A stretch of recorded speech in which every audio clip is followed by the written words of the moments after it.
Central government start ಆಯ್ತಪ್ಪ ಅಂದ್ರೆ ಜನಗಣತಿ ಮಾತೇನು ಅದು ಮುಂದೆ ಹೋಗ್ತದೆ, ಎಷ್ಟು ಆಗ್ತದೆ ಗೊತ್ತಿಲ್ಲ ಅನ್ನೋ ಮಾತು ಮಾಡಿದ್ದನ್ನು ನೋಡಿದಾಗ ಜನ ಭಾಳಷ್ಟು ನಿರಾಶೆಯಾಗಿ ಇವತ್ತು ಇದು ಆಗಬೇಕಾಗಿತ್ತು, ಆಗಲಿಲ್ಲ ಎರಡು ಜಿಲ್ಲೆಗಳು ಅನ್ನುವಂಥ ಮಾತುಗಳು ಎಲ್ಲ ಕಡೆ ಕೇಳಿ ಬರ್ತಾ ಇದ್ದಾವೆ. ಆದರೂ ಇನ್ನೂ ಕೆಲವು ಜನಕ್ಕೆ ಹೋಪ್ಸ್, ಆಸೆ ಇಲ್ಲ, ಸತೀಶ್ ಅವ್ರು ಮಾಡ್ಬೋದು ಅಥವಾ ಈಗಾಗಲೇ ಮಾತಾಡ್ತಾನೆ ಅಂತ ಹೇಳಿದ್ದಾರೆ ಸಿದ್ದರಾಮಯ್ಯ ಅವ್ರ ಜೊತೆಗೆ, ಅವರೆಲ್ಲ ಮಾತಾಡ್ಕೊಂಡು ಆಗ್ಬೋದು ಏನೋ ಅಂತ ಆಸೆ ಕಂಡರು. ಅಲ್ಲಿ ಈಗ ಜಿದ್ದಿ ನಡೆದಲ್ಲ ಸಿ ಎಮ್ ಪೋಸ್ಟ್ ಸಲುವಾಗಿ, ಅದರಿಂದ ಇದು ಮೋಸ್ಟ್ಲಿ ಆಗಲಿಕ್ಕಿಲ್ಲ ಅನ್ನೋದು ಭಾಳ ಜನರ ಅಭಿಪ್ರಾಯ.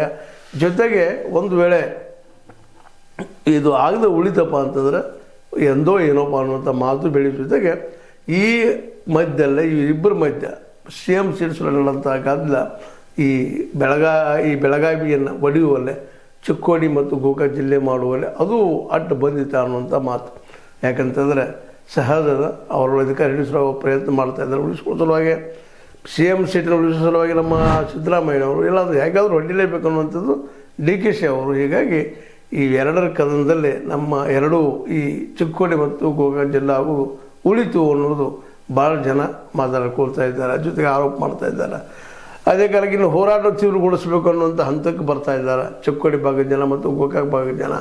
ಯಾಕೆ ನಮಗೆ ಮೋಸ ಮಾಡ್ತಾ ಇದ್ದಾರಪ್ಪ, ಯಾಕೆ ನಮಗೆ ಅವಕಾಶ ಕೊಡ್ತಾ ಇಲ್ಲ ಅನ್ನುವಂಥ ಪ್ರಶ್ನೆಗಳು ಎರಡೂ ಭಾಗದಲ್ಲಿ ಜೋರಾಗ್ತಾ ಇದೆ. ಹೀಗಾಗಿ ಮುಂಬರುವ ದಿನಗಳಲ್ಲಿ ಇದು ಸ್ಟ್ರೈಕ್ ಯಾವ ರೂಪ ಪಡಿಬೋದು, ಯಾವ ರೂಪಕ್ಕೆ ಬೆಳಿಬೋದು ಅನ್ನೋ ಸಹಿತ ಎಲ್ಲರೂ ಕಾದು ನೋಡಬೇಕಾಗಿದೆ. ಯಾಕಂದರೆ ಜನಸಾಮಾನ್ಯರ ಮಾತ್ರ ರೋಷ್ ಹೋಗಿದ್ದಾರೆ. ಮೋಸ್ಟ್ಲಿ ಇವು ಸ್ಟ್ರೈಕ್ಗಳು ಮುಂದುವರಿಯುವ ಸಾಧ್ಯತೆಗಳು ಹೆಚ್ಚಾಗಿದ್ದಾವೆ ಅನ್ನೋಂಥ ಮಾತುಗಳು ಕೇಳಿ ಬರ್ತಾ ಇದ್ದಾವೆ. ಸ್ವತಂತ್ರವಾದ ಮೀಡಿಯಾಗೆ ಬೇಕಾಗಿರುವುದು ಸ್ವತಂತ್ರ ಧ್ವನಿ. ಆ ಸ್ವತಂತ್ರ ಧ್ವನಿ ಉಳಿಸಲು ನೀವು ಮಾಡಬೇಕಾದದ್ದು ಇಷ್ಟೇ. ಅದೇನಪ್ಪಾ ಅಂತಂತಂದ್ರೆ ನಿಮ್ಮ ಕೈಲಾದಷ್ಟು ಸಹಾಯ ಈ ಚಾನಲ್ಗೆ ಮಾಡಿ ಹಾಗೂ ನಿಮ್ಮ ಧ್ವನಿಯನ್ನು ಕಾಪಾಡಿಕೊಳ್ಳಿ. ಭಾಳಷ್ಟು ಜನ ಇವತ್ತು ಇಲ್ಲ ನಾವು 30ರೊಳಗೆ ಆಗಲಿಲ್ಲಪ್ಪ ಅಂತಂದ್ರೆ ನಾವು ನೇರವಾಗಿ ನಾವು ರಾಜೀನಾಮೆಯನ್ನು ಕೇಳ್ತೀವಿ. ಈ ಒಂದು ನಮ್ಮ ಉಸ್ತುವಾರಿ